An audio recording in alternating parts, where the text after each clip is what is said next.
that you see in the bottom right, the top right corner, and pushing for ciphers like this. And when these are going through, if they get stopped or caught or anything, these are all magical treaties for Dee's magical angelic system. But really, many of these, they say about 36 of them, encrypted messages directly to the queen. And they would pass through and nobody would know, what is this? What are we talking about? And then if anybody questioned, it's like, oh, that's the angelic system of the Enochian, blah, blah, blah, blah.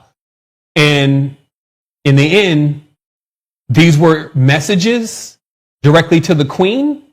But in some tenses, these were also the occult practices and treaties from the system. So in many ways, it was hard to tell, like, is this accurate knowledge? Are these real angels' names?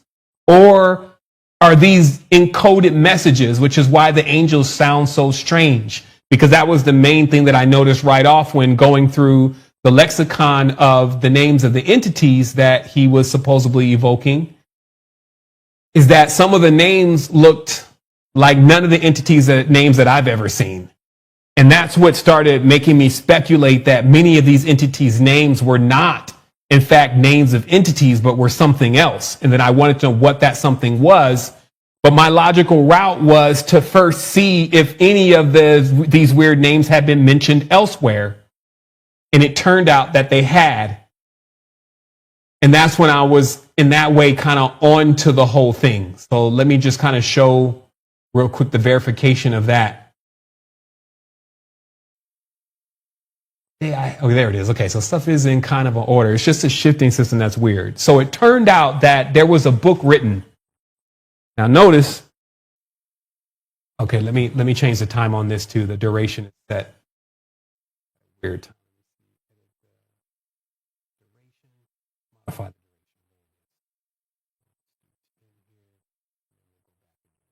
Okay. So notice that, there's still way more to dissect with this, because even when it said Honorists of Thebes, I was already like, oh man, as much as we've talked about Thebes and the Cobra and the Cult of Amun and all of that, like that just was a dead ringer. But this book predated what Dee was talking about by 200 to 300 years.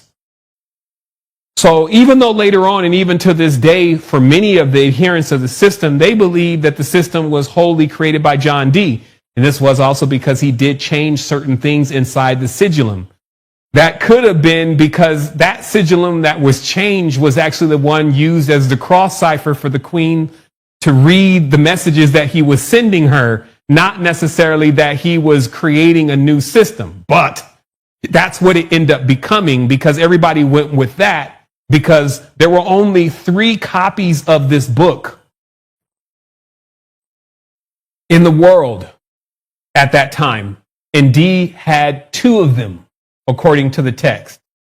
And I will quote from the book here, because now the book is known, the oath, which ironically appears with those same symbols, which these symbols mean, and this is why there has to be a point where we kind of, like, as spiritualists, take a step back, decode things, maybe even get like something professional going on around it, meaning a real budget, and rework like what we think we know about spiritual history. Give me one quick second. I'm going to open up this screen share. Here it is. This is pulling from the Book of Honorists, just what it's stating here in the oath. And what I'm also bringing forth is, you see this cross here that you see often in many places. You see it as the Hitler's hammer. You see it in the Queen of England. This symbol in itself was basically a recognition, and we went through this many times, but that this is a vehicle to cross between one plane and another. It literally is like 2 hourglasses. It breaks into geometry. It's also called the Maltese star. So they go deep with this, but it's heavily used in the occult. And as you see, even in this text, it goes forward, and this is why there was only 3 books, is that there was an oath that then the princes and the prelates, secular and church authorities, contended with the burning of the fables and the destruction of the schools, they believed this art to be utterly destroyed. We, being moved by their madness and rage, have made these oaths. First, that nobody should be given this book unless the master is at the point of death. That he should provide himself no more than 3. And that it will be given to no woman, nor to a man unless he is mature, most faithful and upright. They love to put that in there. 22. Both of which should be assessed by observing his mannerisms throughout an entire year. And that otherwise it should not be destroyed, but returned to him or to his successor. And that if no one sufficient is found to whom the book might be given, that the master must bind his executors and with the strongest oaths to bury it in his tomb, or he himself, while living, should bury it in some clean and honorable place and not reveal the place under any circumstance. Okay, so this, which later on was used as the corpus that John Dee developed his magical systems from. But for a long time, and even to this very day, it was perceived that he created the system. And this perception came in because the sigillum that is being shown in the book, while having the same geometry and everything in the insides, many of the names and things were changed. Some thought that Dee had perfected the work by finding the rest of the angels from the watchtower. Others believed that the perfected one was simply a cipher for him to use to send private messages to the queen. Okay, just so you understand the narrative. By the way, hell of a story. I'm surprised Netflix ain't picked up on this. You know what I mean? It's like, what? So going on, so I'm, of course, extracting truth from falsehood. I'm trying to see, hey, what's useful here? Honestly, what becomes the most useful is to see how things panned out. But there's also other useful things that they emit through their magical practices that leads us to understanding how the spiritual reality also works, mainly in relation to crystal, because I took even a moment to just dig in this further from the crystal gazing, scrying thing. Because it was like, I have my own relationship with crystals. And again, I was like, okay, maybe this sounds like a good corpus to draw from all the sources. What are they saying on why these crystals can do this kind of stuff? Let's just answer that question first. And here's what I came up with. I just have a little note here. The crystal and the knowledge that appears to be Mesoamerican. I just say that in a broader context because you don't really understand what tribe specifically had this corpus. Again, Sergio Magaña's work also talks about this in the work with the obsidian mirror, again, the smoky mirror, the black Tezcatlipoca, etc. But here's what they say about it. Listen to this. Metaphysical optics. Okay. The stones are said to be interfaces between the elemental world and the 30 aethers. Okay. So if we want to put this into just direct context, and this is why I knew this reeks of being Mesoamerican, because they're mentioning that there's horizontal and vertical waters, and then there's a point of intersection. And at these points of intersections, what you call a crystal, which is like basically the crystallization of the two opposing forces meeting, like the same way a diamond is formed in that way. It's like the two opposing forces, pressure, heat, steam, all these different opposing forces are coalescing, and they're creating what we call a crystal. The crystal is the birth. So it's like, remember how we saw the chart and the crystals are like way, way further back than everything else? Because they're like the origin point or the coalescing of the two, where there's two worlds, if you may, which are also seen as opposite. Is not the spiritual and the physical world like opposites? We've talked about how the spirit body and the physical body is the marriage, but in many ways they're like opposites. So they're trying to get you a little bit further along in realizing what's going on. They're saying that, well, opposites exist even within the cosmos, if you may, but where they intersect, those points become crystals.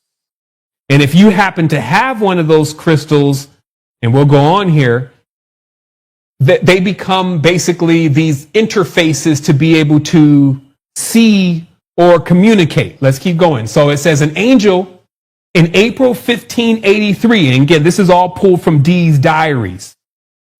explains that every pure stone is a window opened in the dark house of thy sight. I'll just paste that there for those who want to just meditate on that, because it clearly they drop in the knowledge and it needs to be baked on. I'll put that in here. And again, this appears to be coming from a Mesoamerican source. So they're saying again that these are interfaces, and every pure stone is a window opened in the dark house of your sight, meaning the things that you cannot see can be seen with crystals. Now, microscope is filled with crystals. There's a lot of different things. The computer, we're seeing in all types of stuff filled with crystals. So this shows to be logical that you can see things with crystals that you cannot see, that you're blind to with your own sight. Okay. It also calls for the black speculum. Okay. This is called the devil's looking glass. D calls it lapis niger and says it draweth the angels as iron doeth the lodestone. And what he's referring to, that this obsidian mirror drew angels or entities to it, like a magnet would be for a lodestone. So just like when you're rolling around with a magnet and then you got metal and it just track right to it, that the black glass obsidian Tezcatlipoca was like that for spirits, that they would just dive into it, if you may. Kelly is told that the quartz echoes the watery humor of a man's own seeing, making it a sympathetic conduit for the vision, meaning that obviously there were two devices that were used. There was the obsidian mirror, and then there was the crystal ball. And Kelly said that the ball itself that he had, which you can see in the picture, that it almost in itself functioned like an eye. It did the same thing that the eye does, with how it's able to have, like, on the edges, what we call now a bokeh.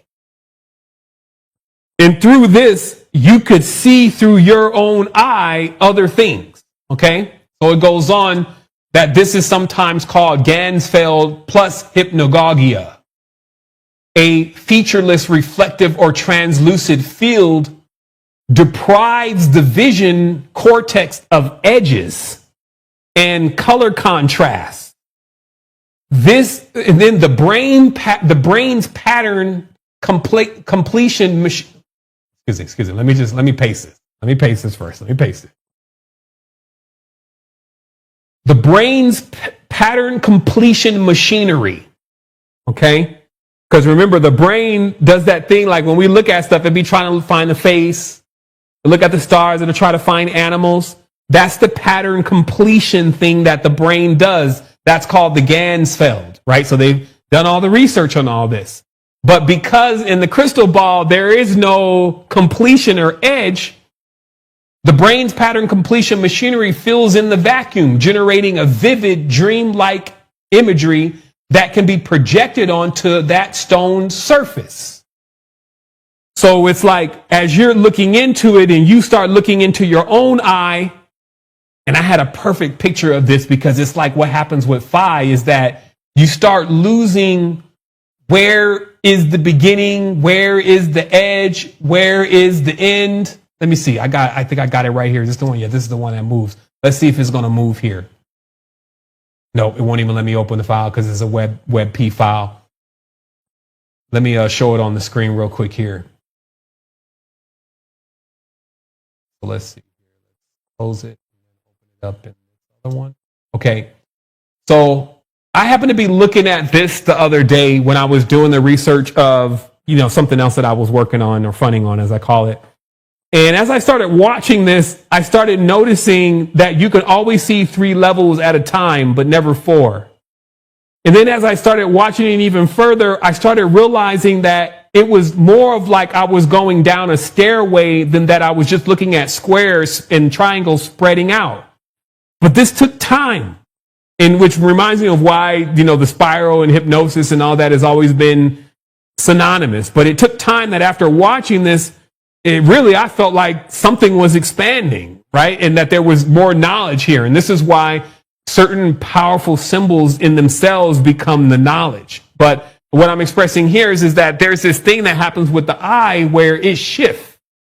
And D is saying, and Kelly is saying in this case, that as they were looking at this crystal ball, that they could project that shift from their eye back into the ball, and then through that see things. So it would be almost like you're your own feedback system. You want to learn something, it's in your eye already, and then looking through this, you can see it within your eye what you want to know. And this becomes like a spiritual conduit, right? Again, the thing about this stuff is I'm like, man, I'm gonna read some other stuff to you later on. We ain't even close to, we're a little bit close to being done, but not a lot. But there's some stuff I'm gonna read. You're gonna realize that even 300 years ago, they had went far beyond where the imaginations of the world we need to be living in per se is gone even to this day. Meaning that the vision and the perspective of how the existence was seen was so much more vast than it is right now. And we can definitely say it's become like that because they were exposed to the mysteries. They went and learned directly from our ancestors. But what they gave back was a limited point of view and a controlled point of view. And then that blinded the world. And you're going to see it here in a moment. So the feedback loop, slow eye movements over a glossy surface, set up an autokinetic effect. Slight internal reflections act as a real-time visual noise.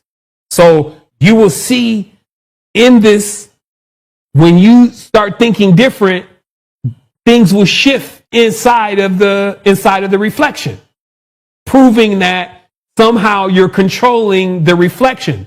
So again, then you stop thinking about like surface stuff and you start asking questions, and then you're able to see the answer inside of the reflection because you contain the answer.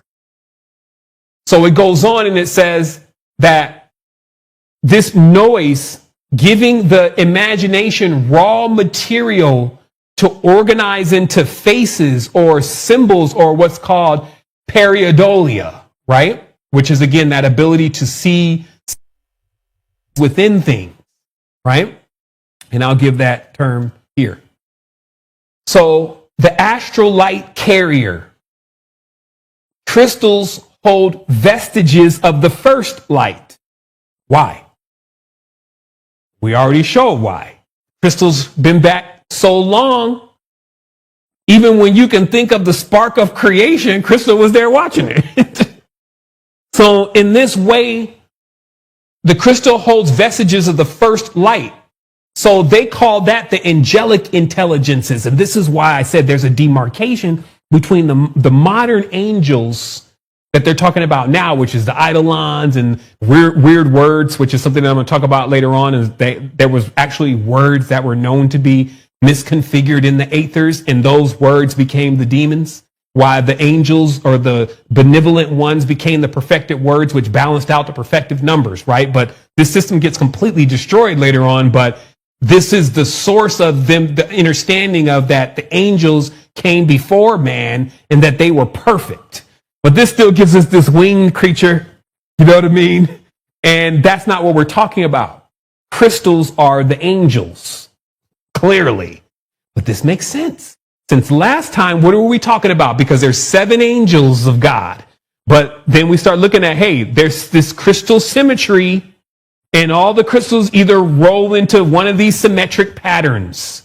You see what I mean? So it's all there. Like if you wanted to sit down and reanimate the corpus of wisdom, you would see that, hey, the crystals are really the angels. They're the ones that are on the angle. And looking through these crystals, you would see into many different things that would cover the full spectrum, literally, of reality. Okay? Because every single stone that was perfected, which is again talking about like the Temple of Solomon and all the stones and stuff that they had, all these crystals and all this stuff, the rings, the jinns, the genies, the bottles, the lamps, all this stuff is all within this same mythos. Is that these crystals, though, they contain the essence of the first light, And in that way, they contain the intelligences, as they call it, angelic intelligences that ride. This is from the text. They ride that light into visibility. The speculum thickens the light. So forms can condense, meaning that so you would be able to actually see them. I'll repeat that again, and I've copied and pasted it here. Astral light carrier. Crystals hold the vestige of the first light. The angelic intelligence ride that light into visibility so you can see them. Other than that, it would be invisible. The speculum thickens so that the light forms can condense. Okay, so we'll keep going. Now we talk about the mainframe. This is what came back from the query. Now remember, there was a book already about this kind of before John Dee, but John Dee uses it as a source to not only maybe learn from himself, but also to keep the show going. Okay, and in this, he was constantly taking pieces of the books, the works, and then bringing them into his real life works. And so in that way, he has like a manipulated replica of these mysteries. And again, these mysteries are only within the hands of very few, because either you're going to get killed by the Catholics, because all of this, Kelly lost his life to this, by the way. Like in the end, Dee got away because he was the real spy. But Kelly was interrogated, and then they found out he's a spy, and they killed him. So he died for this. You see what I mean? So it got real serious inside of the spy craft. But the knowledge in which that was brought forth, and we're going to talk about this here. Throw this on. It leads to the future spiritual perspective from many of the societies and ultimately into the religions. It reveals for one moment the potential of what we're even talking about, but the intelligence level would have to be much more higher before you would delve into something like this. Me even considering that they were working from a deceptive component means that a deceiver was amongst them. That's how this all works. So in no way could they potentially achieve what was discovered by them. Because remember, this was a book from 200 or 300 years ago. But what I did was I told the system, let's just assume we believe the angels. What are they saying that is possible? And this is what is said. So there's a suppose every word the angel spoke is true. If we take the communication at face value, we land in a rigorously layered reality model. This is what the system spits back. You have this second code layer, what it calls logale. Okay, this was a word that Dee used. Actually, there's an L in front of that, excuse me. To the system itself. Okay, logale is literally the speech of God. 49 pages times 49 rows times 49 cells encode the creative commands that instantiate space and time. Excuse me, I'm reading off of my notes. Let me forward everybody else's notes. Hold on. Let me read from my notes first, and then we'll go to what is here, because that could get very confusing. Let me just see if everything that I had. Let me see. Okay, yeah, we can start here. We'll do this. So the version control and eschatology. Okay, now this word eschatology means that you believe that there's an end of the world and you study how that end of the world is going to come about. This is relatively new. The ancients never believed there was an end of the world, never believed there was going to be any kind of rapture or anything like that. This was strictly a part of something that was introduced at another point. Let's say that 200 and 300 years ago, there became in that Christian tradition this idea that was fermenting that there was going to be an end of the world. Now, ultimately, this became where, as of today, Zionism is to bring about the end of the world by doing things that God would deem so heinous that it involves him stepping in. Okay. Even Candace Owens was talking about this. So this is so novice to know that inside of their sect, and I've mentioned this a few times, they believe that they know the things like they do with like all the different sites. I won't even say anything to keep it G-rated, all the different sites that you see and why there's a certain group of people that are always behind those kind of sites. A lot of the thievery, the money, the banking system, all this kind of stuff that seems to be utter evil. For those that are in the deepest of those sects, they believe that they are justified in doing those things because it is speeding the return of God, who comes when stuff just gets so bad. So they're attempting to provoke God. That's eschatology at its root. Okay? But it didn't exist. So this means that this has to be a projection. This has to be something others create. And that's why the jinn and now again, when I say jinn, I'm not saying all jinn are evil, but the malevolent of them love this idea, because this was a way then to bring in a whole new level of fear and a whole new level of obedience. So let's read it. So the angels tell D that the current build of reality is approaching its end of life. Legale holds the patch set. So notice how this is like an AI matrix mainframe in this way. That wasn't new. This predates, this is like already in the 1100s, they're aware that there's a matrix. It holds a patch set for the last age before the conclusion of the world. Human operators who master the keys can help roll out that final update. You see, that's the pinning point of their tradition, that they can bring about the end of the world. Hence the angel's urgency, which the previous text said were really evil spirits. Like, yo, you can bring about the end of the world.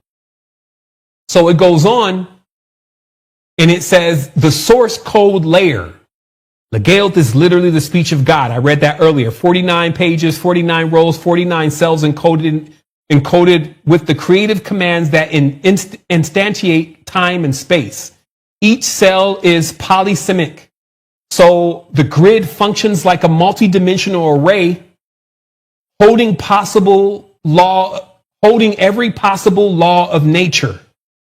Okay, so every action and reaction programmed already within the grid. Changes propagated here ripple downward as new dispensations of history, meaning that this would create Mandela effects. You would program from the top layer, but it would roll out and update all the existing layers below it. But every now and then you would get anomalies within corruptions of the code. Now, mind you, this is 1100s. Compiler layers in a 48 angelic key.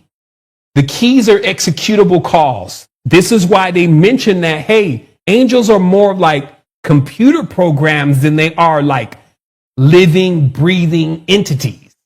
You give them the command, even though you must give the right one the right command, because each one can only fulfill a specific command, and then that command would happen. So it was never like angels were like these humanoid beings. What they really were codes that operated the matrix, because they contain within themselves the functions of the matrix and held that in a crystal, if you may, like solid, so that way it could be inhabited by what we are as spirit, souls, imagination, etc.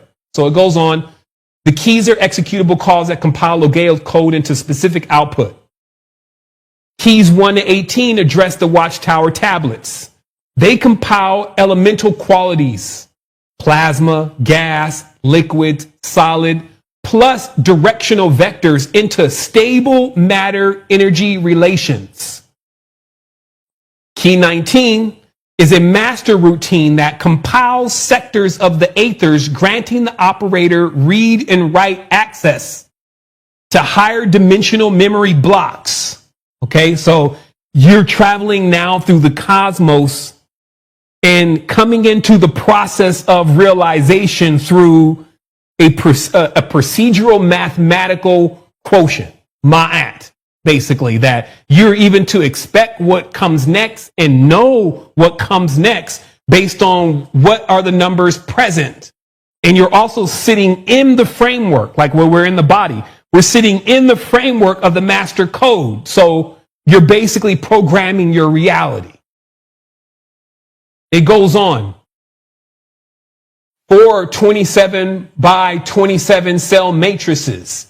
Air east, fire south, water west, earth north. Plus a 20 cell tablet of union. Spirit form of a square processor that renders the observable universe. This is like that idea that when you look away, there is really no world behind you, or really when you go to sleep, that there was really no world anyway, because it's all being rendered. Maybe that's not how it's happening on this plane, right? Because this could be like one of those lower realities, depending on a person's vibration. But in the higher realities render. That means they just become like what you do when you rendering out a movie, or, when you're streaming something and it starts coming into view, that the reality renders in real time based on your projections, allowing you, and it says it goes on, each cell is tagged with a divine name and an angelic address, and invoking a name toggles the underlining bit, manifesting, dissolving, or rewriting a phenomena in the corresponding quadrant. So to change something in your past to affect your future, to rewrite things that supposedly happen, to now put you in a different state to how you're in the current present. You see what I mean? All of this before New Age, by the way, all this before it starts really getting heavily stepped on. So we'll finish this. It says operating the system layer, the 38ers. Visualize, and then kind of get some text here. It wants you to visualize the concentric hyperspheres, because it was going into like, this is how you would boot this up. You would visualize 30 concentric hyperspheres whose radii increase geometrically. That sounds like the flower of life. Each sphere hosts 3, sometimes 4 governors. These are angelic daemons that manage the input-output between the watchtower space and the abstract divine memory above, which is the void. Ascending from text 30 to Lil 1 is analogous to bootstrapping from a shell prompt up to the root access. So this is literally like a logical, computational way of understanding not only how the matrix works, but how to get in it, how to get out of it, how to alter things that happen in it, how to control what happens in the future of it, and how to rewrite what goes on in the past. Okay, this is what's being presented. I think the concept alone is enough. I'm not necessarily looking and saying, well, does it work? No, let me go draw this star out on the ground. That's not what I'm saying, because in a minute, you're going to see all of this is already designed within. It's just the awareness that, well, if they were all lying, I don't think that this would be the story. Because the story contains some components that we've only come to figure out today, but 1,000, 1,200, 1,500 years ago. So it's either the story is not accurate, or the story is accurate and the story, you know what I mean? It's basically that either what they're saying is true, or these men were extremely intelligent and were able to come up with a completely fake system that they derived on their own that actually spells out even how things like AI operate right now. And that's too far flung. Not to mention that we've already discovered that they didn't come with the original. They came with one that was written 300 years ago. So it proves, again, there's a matrix, but it also proves that there's a lot to learn for even this faction, which you'll see here in a moment. There's a lot to learn. Like, they've almost discovered nothing in discovering this, because there's so much more that needs to be learned that wasn't actually present in that time. But it does set the pace to form what later on becomes known as the Royal Society. Let's keep going here with the final information here. So there then is an application layer. The application layer in the security model. Okay, so this is still going forward with what is embedded within the system. The application layer, or the planetary and human consciousness. Souls incarnate at the intersections of the elemental grid. Check. That's what we call ley lines. And the lowest aether. Well, shows why Earth can get so trashy at times. Never mind. A human voice pronouncing an angelic key vibrates both the grid coordinate horizontal and the aether stack vertical, allowing consciousness to context switch into higher models, prophecy, miracle working, or in Kelly's case, alchemical projections. This is the ancestors singing in my world. This is why there's all these old folk songs and music. They're literally calling spirits home. I'll digress on that, but where else would you find basically human voices pronouncing angelic keys? Some people start thinking about ceremonial magic, Gregorian magic. But where my mind instantly goes is when they say, hey, she had a voice like an angel, or the mistress of speech, or where someone can sing so well, but they're singing a specific song, an ancient song. And this is like calling spirits home across the waters. It could be like a siren in itself, but letting you know what direction you should go into in that way. A security modulum, the sigillum del ameth, that's the one in the top right corner, again, originally being this one. The heptagonal seal is a hash of the 7 primary Lagoth instructors. When placed under the table legs, it becomes a sandbox that isolates the working so corrupted packets, i.e. deceiving spirits, cannot spoof the operator's authority. I even had to take a moment on that one, like, huh? And it was literally like unpacking itself, like, okay, so Sevan, what you're calling distorted entities, demons, evil, whatever, what these are pathways that don't lead to these higher levels of advancements as you're going up through the aethers. What they are corrupted packets. This means like still a work in progress. For a developer, a corrupted package crashes software. So if a person technically has too many corrupted packets, they can't really upload a perfect. So it's almost like, it's like mining. This is the easiest way to explain it. It's like mining, but for perfect data. It's kind of like what they show in Severance, where you only are getting like a few cubes that are perfect out of 1,000. But the goal is to mine to get those perfect cubes. And then when you get one, you submit it to the system, right? And then in this way, it basically brings forth the next level of instructions. And when you could think of this on a level like, okay, well, generally when you get spiritual knowledge and that spiritual knowledge is accurate, it then leads you to the next level of instructions of what you need to be doing. You see what I mean? But if the packet is corrupted, which is what I'm saying with the spiritual systems now, is they have corrupt packets. So when you have corrupt packets, every time you try to submit to the system, like with Bitcoin, it's immediately going to say, no, your hash is... Your hash, we checked your hash against the original framework and it's invalid. So we can't accept it. This is similar to like what you would say is like your manifestations wouldn't happen.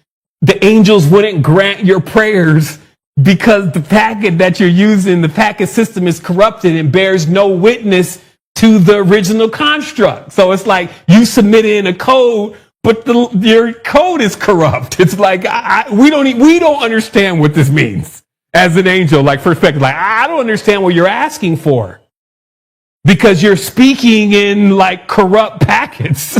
And so we can never upload this into the framework because what it would do is it would basically corrupt the entire system. So this is how you would keep the system secure. And that's why it says on the top, it says the model. Like, how would you keep the perfection perfect while still having an imperfect world? Well, you never let the imperfect upload into the perfect. perfect means that you would be able to alter your own reality. Let's desist on this because I'll prove this here in a point. And let's just continue. So let's finalize here that. So what D ultimately did was he put together this sigil and he said, yeah, this sigil, which actually ends up coming out to being a bunch of planetary genie. I did a big breakdown of this with AI using visual, and it basically laid out the entire world as far as what we call the matrix. One thing that it did note is that the two most powerful beings here are actually chained themselves to the crescent of the moon and how the moon moves in phases through time. And so there's a lot to be decoded here. I actually will probably save it for next Tribe Vibes. But within this sigil, which again was a much more older sigil, it actually laid out how the entire matrix is constructed and how the entities and the elements move, et cetera, right? And then I found that to be very interesting because even the color scheme was exactly the same as some of these much more older Renaissance images where they're kind of showing somewhat of the same thing, where there is like an evocation happening, there are sigils happening, there's the world, there's the angels. But many people think that this, and there's the throne, right? But someone would take this for face value and be like, yeah, we're evoking entities, when really this is like looking at a body where the throne is in the crown of your head and the crystals are there and the programming of the world and the codes in the circle. You see what I mean? And even the keys that are around what looks like the globe and the octaves and all that would be embedded within a symbol, but then only an initiate could read it. And that brings us to the next point, which I call the master plan.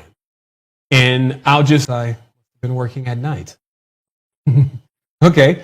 So following the angelic directives to shape world affairs. Okay. So second, something's happening on my timer here. There we go.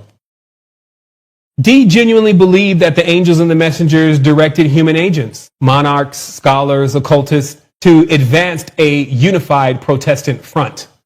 He saw himself as a spiritual architect, laying the groundwork for a global Protestant victory over the church, and necessary prelude to the second coming. Okay, so what I'm mentioning here or pointing out here is that so D literally worked on the framework to usurp the Catholic Church and to create a new religion, fusing in enough of the old traditions, but actually to end the world and start a new one, kind of like Dr. Love Strange. And this is another thing that had come up too. That was another, it just came out of nowhere. And I ended up looking at it last week. And it was because we were watching something and James Earl Jones has come on the screen. And I was explaining to Jeanette, I was like, yo, it would be him. You know, he was the voice of Darth Vader. And, you know, I talked to her a little bit about it. And then I was like, I wonder, you know, what his first movie was that he played in. And this is James Earl Jones. And it turned out to be Dr. Strangelove. He was inside of the plane in Dr. Strangelove. Many have not seen this movie, and, you know, I don't blame you on why not, because it's super old. But for my old heads out there, you know, I remember seeing clips of this movie and just being not like really interested in watching it because it's in black and white. But this time I was in because I was like, yo, this movie, Dr. Strangelove, has come up again. Let me see what this movie is really about and what James Earl Jones was doing in the movie. And so anyway, in this movie, they show one particular character towards the end, especially who's Dr. Strangelove. And Dr. Strangelove has this Nazi-like vision, clearly, to restart the world and to begin it by them repopulating the world. That it's only going to take like 200,000 people and 10 men, 200,000 women or something like this, and 10 men to basically repopulate the world within a certain amount of time. And because the generals and everybody are so hedonistic, masculine and masochistic, etc., they like this idea. But every single agent that's being imported into this theory or theme, even the rocket builders, etc., are all coming out of, in this case, Nazi Germany, which we know to be true because that was Project Paperclip. Also, as an addendum, the Mossad book explained also something that I didn't know, which was that when the war ended, many of those second-rate rocket scientists were recruited into Egypt. Because at that time, Egypt held the most power in the region as far as the Middle East and was really the force to reckon with. That sounds very interesting. Stuff that we don't think about in history, that Egypt still reigned in that region, still being run by new rulers, but as an adversary to the Zionists up until only just shortly, and recruited, just like the United States recruited some of the scientists and rocket scientists to continue to help them build the weapons. So again, when we even look at the governments today, which we find the intelligence agency is, according to Whitney Webb, are actually, my goodness, the term, syndicates, old crime families, back since the Medicis and all of that. That's what these intelligence agencies actually are. Just so you understand, well, who are these intelligence? Are they run by the government? No. They are crime families that have been going on for hundreds and hundreds of years. So the mastery and killing and drugs and all that kind of stuff, this is now coalesced into like the intelligence department that seems like almost like police in certain ways, but really what they're policing is to make sure nobody else is getting in on the action that they don't have within their construct. That sounds wild, but again, it proves to be absolutely true. She connects all the dots and shows. So again, even when we're talking about intelligence agencies, we're talking about old mob families, old crime families that kept moving up the charts. Like all that money, all that influence, all that blackmail, all that treachery, all that spycraft, all of that still coalesces into the intelligence organizations in different parts of the world, because every part of the world has its own intelligence organizations, right? And many of them are feared. And so there's always been a spy versus spy going on back and forth between what you would say is the Jews and what you would say is the Arabs, and then what you would say is also the Chinese, and what you would say is the Russians, and what you would say is the, I don't know what you would call the people in the United States. It's like the citizens of the United States are one thing. The people who really control the United States are another. And you should definitely see it as that. And in that way, again, you have this whole invisible world of spycraft going on, sometimes even under the guise of spirituality. Let's read it here. So it goes on. Let me go to my next slide. Oh, here's just an image of Dee and Kelly performing a seance inside of a cemetery. It's a well-known symbol or a well-known image. And then we continue. In his final years, Dee joined Prague's court of Emperor Rudolf II, spearheading an alchemical movement. Give me 1 second. My slides are set to 5 seconds. Give me 1 second. Thought I had modified all of them. Let's go 10. Let's apply to all. Let's okay. So in his final years, Dee joined Prague's court of Emperor Rudolf II, spearheading an alchemical reform movement steeped in his angelic systems. By 1614, his ideas were distilled, often anonymously, into the Rosicrucian Manifesto by Johann Valentine André. These pamphlets promulgated an invisible college. Okay, so this is the beginning of the invisible college, which later on was the Royal Society. An invisible college of enlightened adepts, marrying science, sacred geometry, Kabbalah, and angelology into a utopian blueprint that would influence, this would be future Francis Bacon's New Atlantis and later the Royal Society. Okay? So this gives you everybody. This gives you Shakespeare. This gives you Metternich. This gives you all of those who, even the Enlightenment era, the Royal Society, all this is all the same nucleus. Okay? So you can understand that this is the beginning of the formation of secret society as we know it today.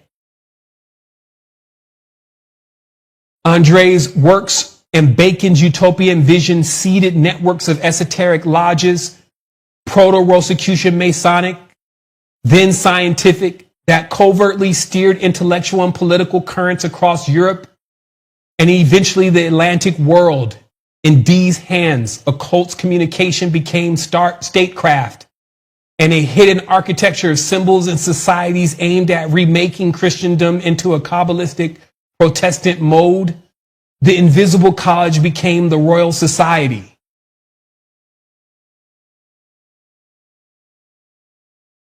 This is where the projections get big. So now time is going on. Again, this eventually creates Freemasonry. This is Scotland. This is Ireland. This creates it ultimately the Illuminati later on.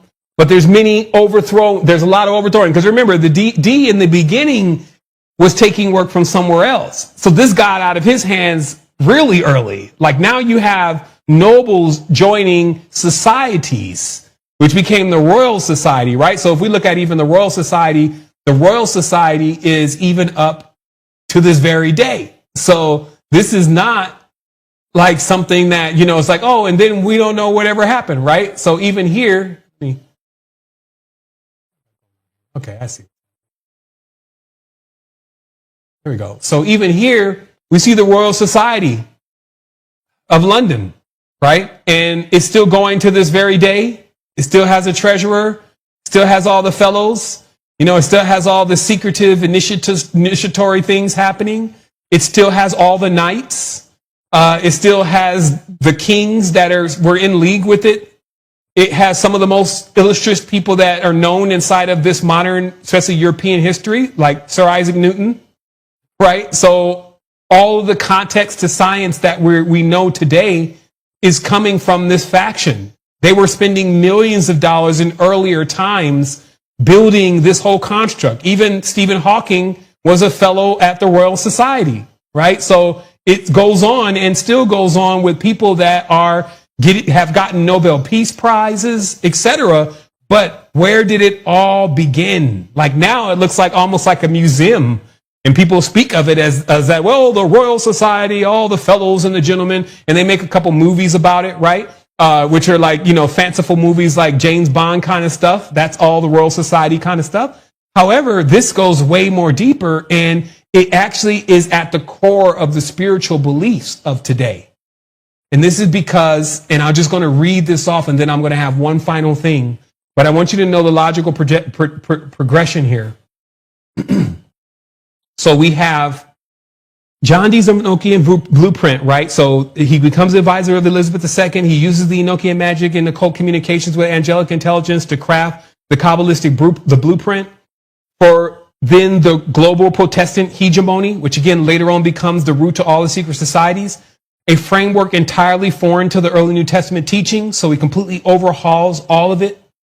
Then Johann Valentine Andrea becomes, who's basically the father of the Rosicrucian Manifesto. In 1614, Andrea, he publishes this manifesto, but it basically has the works of John Dee inside of it. These texts systematically introduce rituals and doctrines not found in the original scripture or the original text. Then it gets passed on to Bacon, who is very related also to fellows like Shakespeare. Bacon writes The New Atlantis and Solomon's House, which I'll show you here in just a minute. And then Bacon's novel, The New Atlantis, which describes Solomon's House, is an invisible college of esoteric scientists blending Kabbalah and natural philosophy effectively, and then seeding the notion of a hidden Christian elite directing the world affairs, okay? And then it goes from there that the Invisible College becomes the Royal Society. So Andre's Rosicrucian Network and Bacon's vision coalesce into the Invisible College, which formerly became the Royal Society in 1647, institutionalizing Kabbalistic underpinnings with the modern scientific institution.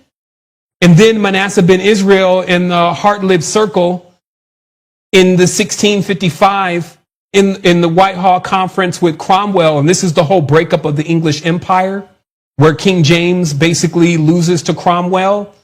They basically bring in an explicit esoteric political scheme, which again is absent from any of the Christendom and the stuff that they know of then. So they instill what appears to be a new religion. Then Isaac Laperrier's Proto-Zionist tract. I'm just going to speed through these. So in 1648, a book, De Rupel des Juifs, lays out the theological groundwork for the Kabbalistic restoration of Israel. directly influencing Manasseh ben Israel's later plans. Then Peter, the Sabbatean. So this is moving through time. Now we're in 1666. Sabbatean's false messianic movement. Then he begins to rewrite the Christian eschatology far beyond the New Testament prophecy. Some of the books become altered, and then concepts like the rapture, which weren't currently present in the Bible, become introduced into the Bible and into scripture and into theological concept. Then Johann Rotlieg's and Giovanni Pico's Mirandola, Giovanni Pico della Mandarola, okay, it integrated Hebrew mystical texts into Christian theology, creating a syncretic esoteric tradition that reshaped doctrines such as the nature of the Trinity and sacraments, which are absent in the earlier Christian teachings. Then Martin Luther catches it. You see what I mean? So it's like, it's going from one powerful individual to another, but it's building. Luther's break with Rome was abetted by a secret Rosicrucian lodge in Nuremberg. It led by his confession, Johann von Skopich, which infused Kabbalistic rituals into becoming the Protestant orthodoxy. Judah Manis and the geometry-driven Trinity.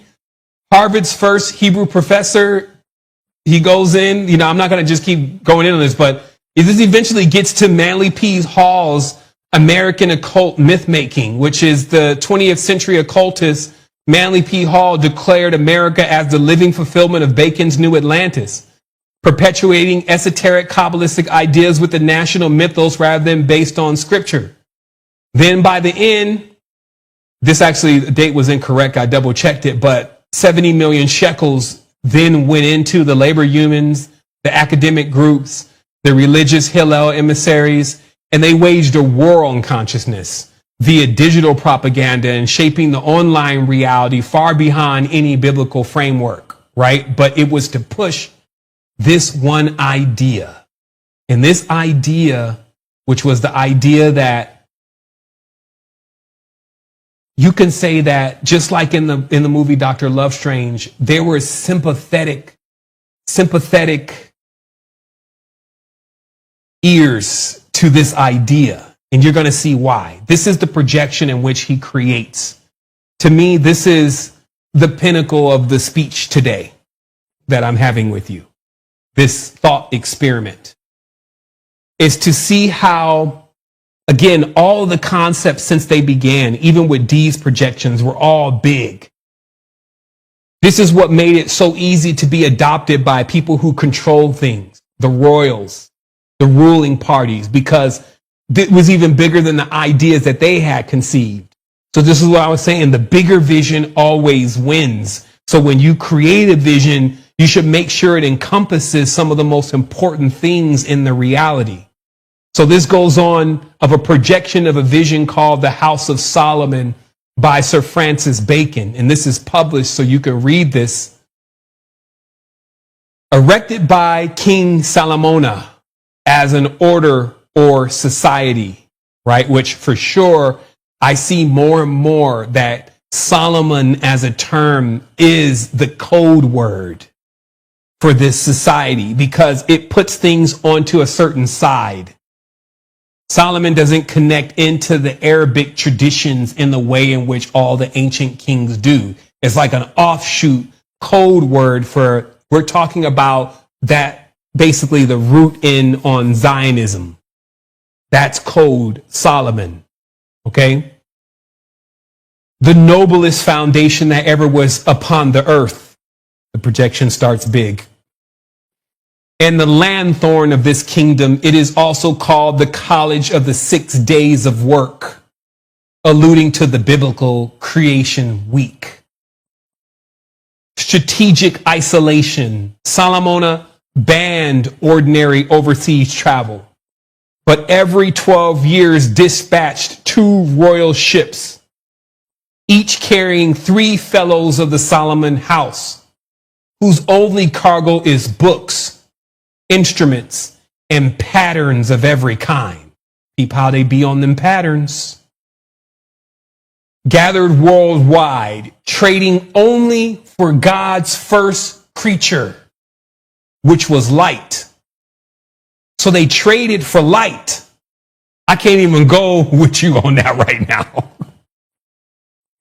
The end of our foundation is the knowledge of causes and secret motions of things, and the enlarging of the bounds of the human empire to the affecting of all things possible. So this is like the charter, the mission. I'll read it again. This is the House of Solomon's charter and mission. The end of our foundation is the knowledge of causes and secret motions of things. That's what we're talking about. Celestial movements, patterns, weights, measures, and the enlarging of the bounds of the human empire. So this is like total conquest of the human over nature. You're going to see it here in a moment. To the affecting of all things possible. So everything must be brought into the dominion of the human. The region house. Now listen. The lower region, the caves, this is the lower house. This is a structure of the whole house. At the lower levels, there is coagulation. This is what is being taught and trained on. Coagulation, refrigeration, artificial metals, okay? Like space metals are artificial metals. They're what they call them, alloys. I think, ask our brother Eric, right? They have metals that they make that contain then the properties of two different metals. Like when copper was mixed with brass or steel was mixed with brass in order to create like the powers of both of those metals. They have disease cures and longevity hermitages. The upper region, this is 1/2 mile tower on the mountain. There will be isolation, experiments, meteorology, astronomical observation, and hermit observations, hermit observatories, right? Because when you're observing the stars, people shouldn't be around per se. They're just distracting you. You have to focus on these things. So you have to be isolated, looking under these microscopes for all your life, damn near, like the Essenes. Lakes and pools and bays. This is what's to happen there. There should be aquatic burials. I still couldn't figure that out.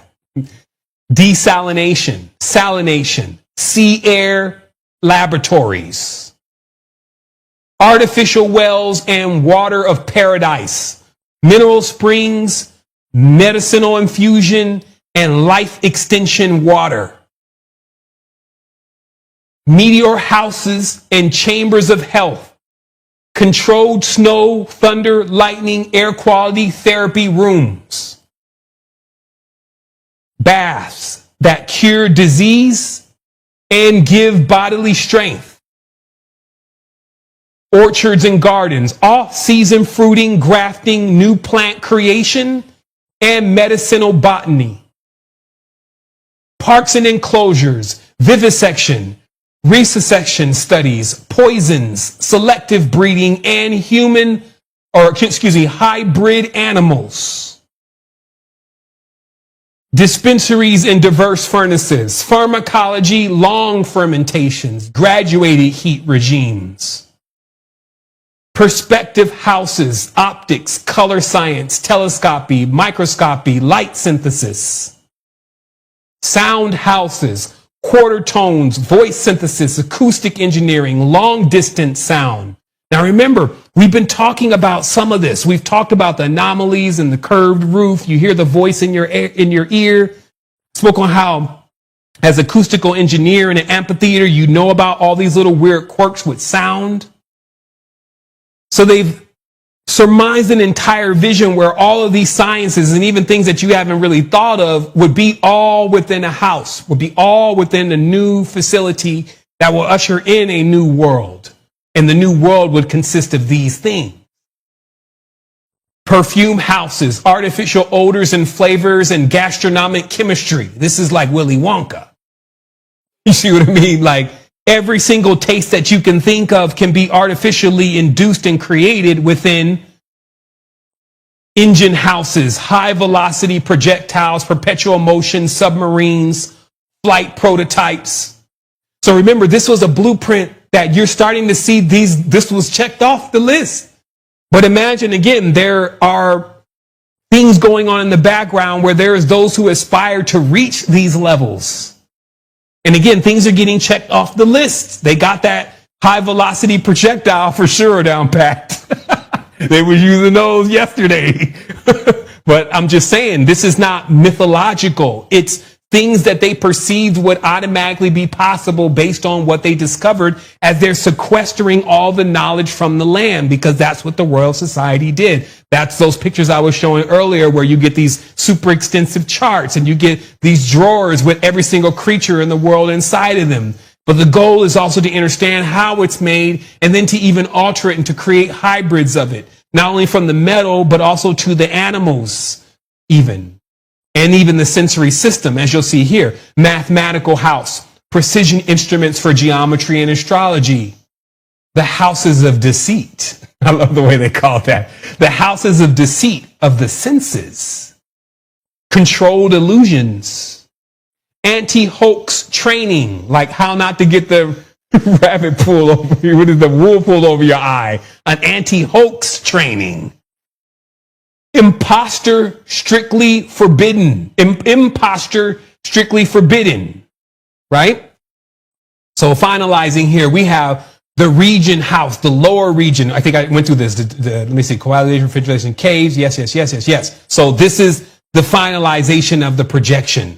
I think there was actually one more little slice, but I'll leave that for the notes. And also, I wanted to explain to you, so what did I derive from all of this? Okay.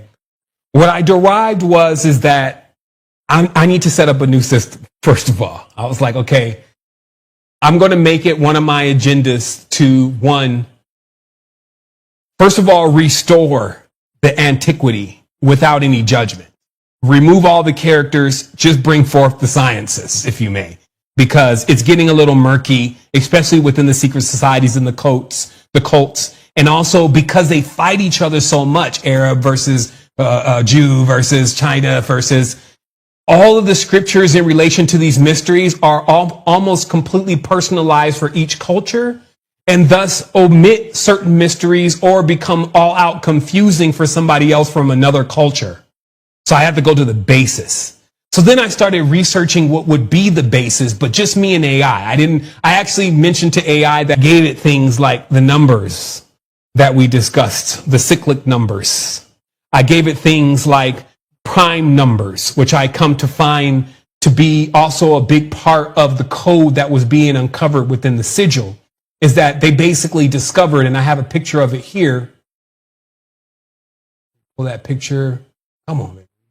All day. Where's the picture? Okay, it's not going to be there. It's going to be here. Let me just drop this picture in real quick, because it's like the math side of this reveals the truth. And that's why the math starts getting shrouded into spirituality very fast. And then all of a sudden a personality is given to the numbers. And while the personalities are a bit accurate, it's also creating somewhat of a cloudiness with what we're actually discussing. And meaning that, so let me just get to the point here. So in the end, I'll get to the end and then try to jump back to the beginning of what I'm trying to explain here, because it's getting a little difficult for me to explain. Let me just get the charts. Go here.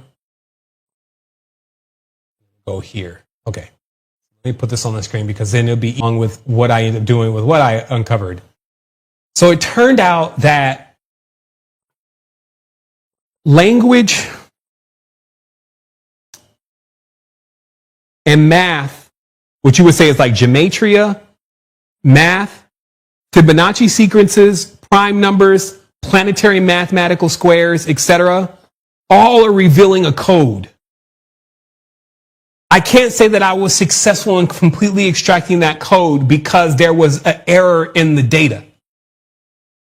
That error is that the AI automatically assumed words we use that are bad words are innately bad, and thus deviated from numerical perfection to support the theological perception of the number. Okay, so what am I saying? I'm saying that inherently, according to our traditions, numbers like 6 are evil. Okay? Let me just put it that way. AI picked up on this. But from a mathematical level, there are many things that are perfect about the number 6. So you had to choose right away. Did you want to go with the theos of what they say is a good thing and a bad thing? Or did you want to base that wholly on what the numbers say is a good thing and a bad thing? And I found that to be interesting right away. I found words that we use in common language that mean good, like Michael, actually meaning in certain ways the worst of the angels. You see this classification of bad here? So AI basically revealed that the words that we use that are supposed to be bad are good, and the words that we use that are supposed to be good are bad. I was like, whoa, wait a minute. How did you come to this conclusion? And it basically, to not make this super complicated, was showing that spirituality or the teaching of religious studies became a way to invert the true teachings of the numbers in nature. Now, I can't say I don't agree, because that's exactly what I feel like happened from everything that I see, that religion came and created like an upside down version of it. So everything that you believe there that is good is really like the bad thing to believe. And what AI did was confirm that through numbers, and these numbers were based on all of the secret numbers that appear in math and throughout cultures. Let me see if I can find this really quickly of where these numbers come from. Just give me a quick second since I have this open.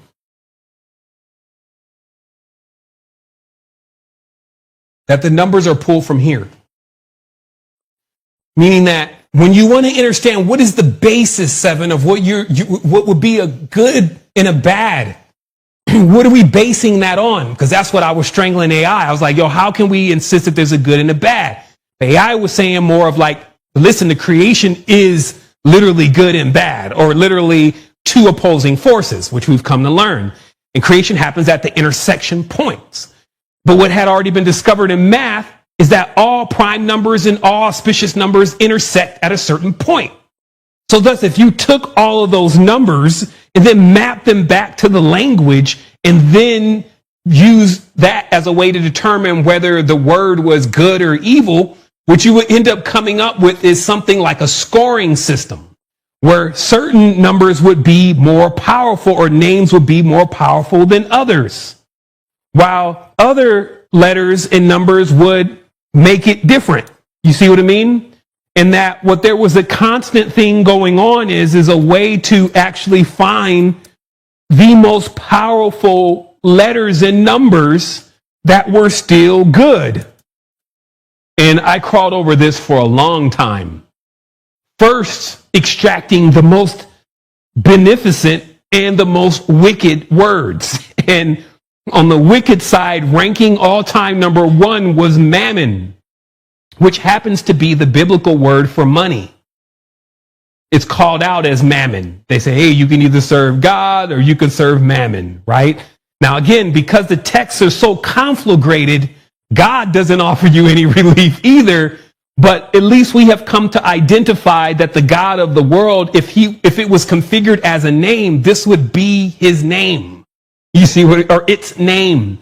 And it's not based on that it is a actual like a entity as we would see it, but more so than bad numbers. And when you would get bad numbers, what you would get is desolation. You wouldn't land in the places where the horizontal and the vertical meet, meaning that you wouldn't land in the place where things find their balance. You would continue to land in the place and where they would be like distorted. Okay. So I didn't have much more time that I spent, which was a few hours, on redeveloping even the software. I tried to even do it before the tri-vibes, but I knew how to do this, but it was just going to take me time. I was being led exactly to what I needed to do and how it could never be challenged, but that it needed to be done properly. So I didn't want to really rush it. But in the end, that this, what you're seeing on the screen, every intersection point that you're looking at maps out to a number. But this, what you're seeing, is the natural pattern of everything's I Ching, if you may. It's lifespan. It's ascension and descension. And at every single point, like we learned earlier today, which gives us a little bit more verbiage about the language of God, if you may, or the nests of creation and how to move around those packets, that those packets were encoded here. And that, again, you could map the packet. I had to take a step back, because even when I was doing this in English, I realized that we had a more of an authentic system within the gematria, Kabbalistic gematria through Hebrew, since the letters have what we talked about a few weeks before, which was the letters of unity versus the letters of division. So rather than using English, which is a conflagrated language within itself, it's like it's a lesser language, it's a lesser pattern, a lesser matrix, that I should at least start with one that geometrically bears the truth to what it is. So I don't have to trust that this is a good letter, this is a bad letter. I could prove that based on the pattern itself. And that's when I said, you know what, we should go back, because we should just create the patterns. Because then the patterns themselves, as you see here, like it says sigils, right? Because this was designed to create the pattern of the word. But once I realized that the core code to this, which is English, wouldn't really deliver completely what I wanted to create, I backed off, because all I need to do is change a couple lines of code, reintegrate the system in which I want to integrate, teach the AI real briefly what the gematria and the numbers mean, which will only be a second, and then have it re-output that in a language that I can actually say opens and closes in that way. English, you wouldn't technically be able to do that perfectly. And so while it can reveal certain things about the matrix, if you may, and how the matrix is constructed with the English words, it can't take me all the way in understanding so I can see, because what I already have, like either it would be the Adinkras or something of this nature, and then it would just completely confirm, like finally confirm, because that's what I also look for, is like, I need final confirmation. So what I should get back from this without it using any of what we have beside the language, I should be able to see a pattern that I then recognize somewhere else. And as I said, it comes up over and over again about how important these patterns or these shapes actually are, and how they're a higher level of communication. So today, again, rather than it being like a classic tri-vibes, I felt that it was a thought experiment. It was our ability to go through what could be so encoded, so loaded, not only with benefits, but also even with deceit, in order to extract ultimately the higher levels of awareness that were present even in these times, to reveal ultimately what and why the world is the way that it is right now. So I know for sure, because I see it all over the place, because I happen to just be awake and aware, that this agenda of eschatology and ending this, and the idea of the end of the world and of Christ coming in a rapture, is the program billions of people almost are running on now. We can't even say millions, it's billions of people are running on this program. What if they knew that the program wasn't even real? That's crazy. Like, even I thought the rapture was really a biblically proven, I thought they had enough. You see what I mean? But they have nothing. Not to mention that even Freemasonry, which it claims to be so old, wasn't even around even before this time, and that one man's idea and vision starts growing and becoming the adaptation for others' men's ideas and their vision. And then feeding them a little ideas from Solomon's house. Beside where the girl's going to be at, they had pretty much everything and live forever over there. You see what I mean? So these kind of ideas and these projections ultimately not just became mythology. It actually became actuality. It became even what they aspire to continue to do. And I don't doubt that whether it's 1,000 leagues under the sea or somewhere high on the top of a mountain in a remote place, that they built this place. But I can tell you for sure that it wasn't for everybody to be there, because that's not how they roll. So visions start to become perfecting even these kind of ideals. Also remove so much of the artificial droid that has the lifeless, spiritless aspects that have also been put into it. But to create a new vision, or actually you would just be restoring the old vision in which a time where all the treasures of the world were stored within one place, your center. And that was what gave you substance. And so for me, it wasn't just a story, it was an adventure. And then it wasn't just an adventure when it became very factual, and it became something that even changed the way on how I see things now. So meaning that I can read something, learn something, ingest something, and allow that to make a different person, even within a week or a few days. And after even reading that book that I was mentioning earlier, when I realized how they move, I realized exactly how much I needed to even step it up. And how much even a lot of the, just the extra stuff that goes on that doesn't really have any weight for the legacy and sovereignty just needed to be erased altogether and rewritten. And also just how much power we have right now, again, within superintelligence and within our spiritual intelligence, to be able to restore this ancient knowledge that even a word, the important stuff. As I said, I want to do this in about an hour and a half. So that means I got to come in there right now. There can't be really too many protocols. But I do want to make sure that we all understand, though, regardless of the conversation, regardless of what you think you know, regardless of where you feel you still need to get, you are more than enough. That you are so vast that to even try to cram what you really are in this itty bitty dimensional space, this small wavelength, is in itself impossible. And that's why you see so many people can't do it. But you can bring more of yourself here, and we're still testing the capacity. We're still testing constantly to see, how can we bring humans in that are grounded and know their mission, stand in their truth, and don't get blown away by all of the winds that will continue to move about, that can throw one off the path for a minute, throw dust in one's eye, throw mist all over you, and make you forget for that moment who you are. These are the times that we wake up, and these are the times that we stay awake. And so I'm constantly awake. I'm like never really sleeping. I'm like a positron over here, big time creator. As you know, we've been doing a lot of stuff. We've been creating. And so, that's where, as they say, put your money where your mouth is, or basically do what it is that you say you're about and what you're doing. So we have so many things going on. I've always been generous in my recent recordings to display some of those things. Some of the youth works that we're doing at Chess and Community, the AI that we built at Sybil, the automated trader we built at WealthyBot, the hydrogen products that we've just continued to pioneer, such as the powder that they're now talking about.